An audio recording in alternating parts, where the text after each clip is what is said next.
আলবির আগে দরকার ছিল ইকরাকে ডিভোর্স দেওয়ার। আলবি একটা ভিডিওর ভেতর বলছে আলবিকে রেখে ইকরা আরেকটা বিয়ে করছে এবং বাসর করছে, তার ভুল বুঝতে পেরে আবার তার কাছে ফিরে এসেছে এবং সে বলেছে যে তার স্ত্রী নেশা করে, মদ খায়, গাঁজা খায়, সিগারেট খায়।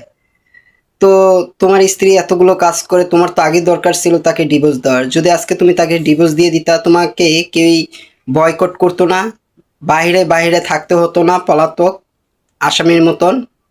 আজকে পুলিশের ধাওয়ায় তুমি আসছো।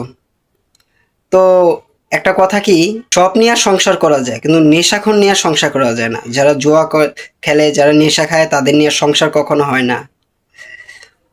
হুমায়ুন ফরিদে একটা কথা বলেছিল সুবর্ণা মুস্তাফাকে নিয়ে, আমি চাই না আপনার কোনো অসম্মানিত হোক, কারণ একদিনের জন্য আপনাকে আমি ভালোবাসছিলাম।